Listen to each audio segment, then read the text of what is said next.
Welcome to Being a Junior Writer by me, saltygirafe. Um, it's not going to be a very long conversation or, well, presentation.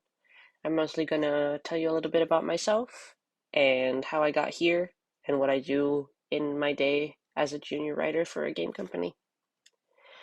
Who am I? I'm 27. I'm so far the youngest on my team, but the team as a whole ranges from, well, 27 to people in their 50s to 60s. So I've met people who are younger than me in the industry. There is no age, well, 18 preferably, but you can make it in very early and you can make it in very late in life. You'll be treated equally no matter what. I had a pretty wild path in life. I went through a lot of different studies. I wasn't sure where to go, and it took me a long time to settle on the path that I wanted to be on. So there's absolutely no shame in being indecisive and trying different things. I've done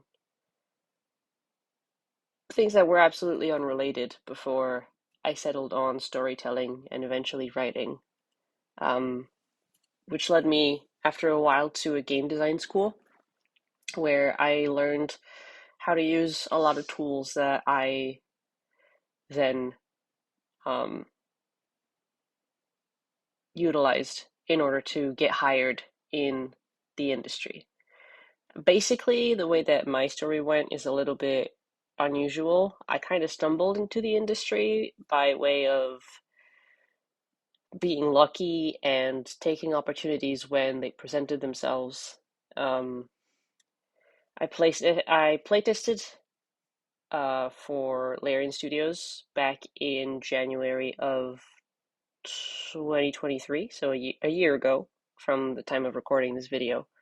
Um, a lot of people will disregard playtesting, but I think it has a lot of value. Don't skip on it. If you see a company that you like posting about open playtests or even closed playtests on location, don't hesitate to apply. And if they pick you, do whatever you can to go. It'll open you a lot of doors already because the people that you'll meet there might be people who also want to get into the industry and will also likely be part of your future colleagues if you do get hired eventually in that company or a different one. Um, the playtest did lead me to do a 3-month contract doing QA for Larian in the final months before the release of Baldur's Gate 3, and I would not have gotten that contract had I not done the playtesting before. It was mentioned in the email they sent me when they called me back, and it was something that came back up a lot during conversations. QA as a whole is a lot like playtesting, so it's also seen as an entry point in the industry. Don't hesitate to go in there, even if you want to do something else in the long term. If you just want an in into the industry, QA is very good and it'll help you see a lot of different angles around what a studio does, and it'll help in the long term figure out how to interact with the different departments at a studio.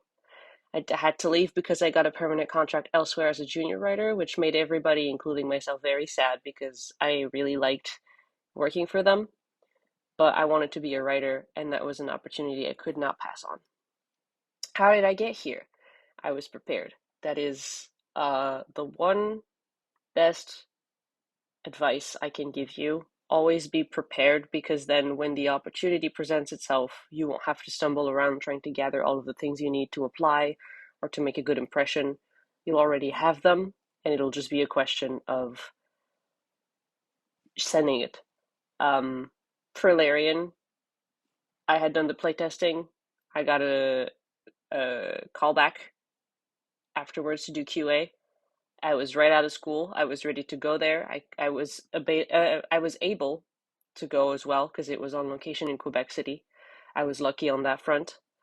But at the same time, I already had a writing portfolio, and I was just finishing my last school year, which meant I had projects to showcase. A teacher sent me the open position at the company I work at right now. I applied and it all went from there.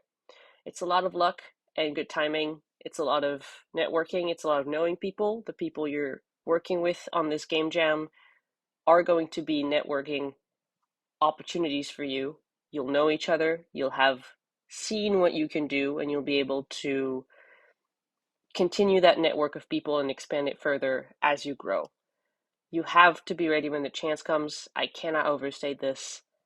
Regardless of the department you would like to work into, if you don't have anything and an opportunity presents itself, rushing through it, while you might get the job, there's a lot more chances you will not get it if you were not already prepared to send everything you have that showcases your best talents. I did an interview process that was 3 rounds. It is usually around uh, three. The standard is about that number. And they were all very different. I did a round with HR, so that was all about telling me about the company, seeing if it would be a good personality fit. Once that was cleared, I got to meet the directors, and they were the ones who presented me with the writing test, which is also very standard. It'll vary depending on the level you're being hired at.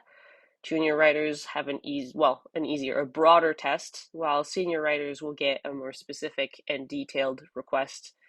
I had, I think, a week to complete the test and send it back. And once that was done, they were going to review it. And if that worked, they were going to send me another email, which I received about a week and a half later, for an in-person review of the test with the whole narrative team at their office, where we sat down in a meeting room. It was a very uh, friendly and open setting. We were just talking about the writing test. We read it out loud, and they gave me feedback live. It was pretty much in line with the writing pipeline that they have and that I'm now a part of. So it gave me a very good idea of what the job would look like when it came to reviews, feedback, and criticism. And now it leads me to what I do in a day as a junior writer. The first thing I do, and I will give you an example of what that means in just a little bit, is look at the Kanban board. Um, it tells me what I have to do, prioritize, which is an important thing. Usually, tasks will be marked with a priority number, and it goes from most important to least important. Right now, the main task that I have to do, well, the whole team has to do, is world building. The game we're working on is pretty early on, so we still have to set in stone a lot of the environments and locations that the game will be taking place in. So it involves right now a lot of being like starting broad and getting narrow on the information. It's a lot of research. It's a lot of grounding things in reality as much as we can. That'll vary probably depending on the genre of games that you will work on. If your story is very fantasy, the world building will involve a lot of different things.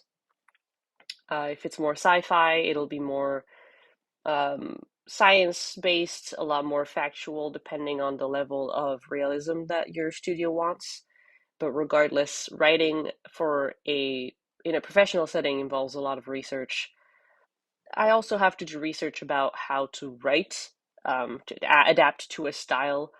I had to do a lot of research before being hired into script writing, stuff like that, because it remains an important medium of the industry. Um, in general, uh, a a primary step of my day will also be to address feedback that I have previously gotten, be it on the morning, the day before. If I've submitted something and it's came back to me with feedback, I will address it before I start writing anything new. I also tend to read other people's work, whatever world building that has been done by my peers, I will read in order to stay up to date on the current world state. If there's anything that has been approved recently, I will make a point of reading it because it's very important so that everything works together.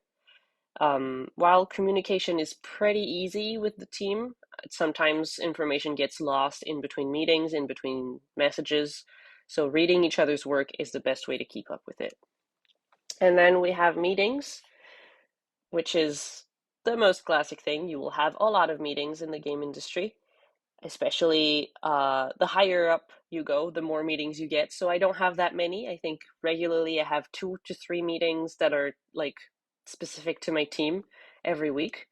The first one is just a quick sync up. It's a half-hour meeting where we just tell each other where we're at, what we're currently working on, what we just finished working on, and what we're about to start working on so that we know where everybody's kind of situated on their own timeline. Then we have a whole narrative department, which includes the level design team. We have a meeting with them.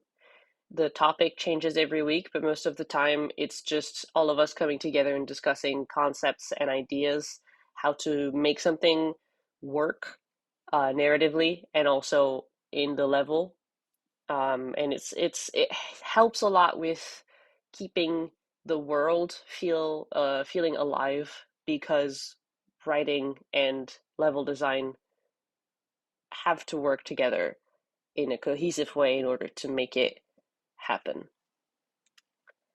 And this is a Kanban board. Basically, it's something that you'll hear about a lot in the game industry, in a lot of industries in general. It's the most, I think, well-known way of doing task management. Basically, you have a backlog where you put everything that you have assigned to you right now. You move into the doing column, whatever you're currently working on. So if you're not touching it yet, don't move it. Once you're done doing it, in this case, writing it, you put it in the review column. And depending on how your system will work, you'll either have to message the person who's supposed to be reviewing your work directly, or they'll be notified automatically. And sometimes there's a couple of review passes, so you'll put it in the review column. It'll stay there for a couple of days. It'll go back to you with feedback. You address it. Then you put it back in the review, and it's a process that repeats until everybody's satisfied with the work that's been done. Once that's done, your supervisor is going to just slide it over into the done column, and you'll be done with that particular task for the time being. Another note that I would make that is incredibly important as a writer, specifically, in general, but as a writer very specifically, getting comfortable with criticism and negative feedback and being able to not take it personally when something isn't working in your work is primordial. Otherwise, you're going to be depressed the entire time because it'll feel like everything you do is wrong, everything you write is wrong, and that's just not true. Sometimes we just sprint in a direction with an idea that doesn't fit the rest of what's being done. You just have to adapt, and it's never a criticism of your character or of your person when people tell you to change things about something you've written. And typos, everybody makes them. We make fun of each other for it. That's a different category. It's really about being able to detach yourself and your own value of yourself from your work because it'll get torn to shreds as it goes through the pipeline, and that's just the process. But yeah, that's what I do in a day, in a year. It's repetitive in the way that my tasks remain similar, but everything I get to write is very different, which helps a lot with not getting bored of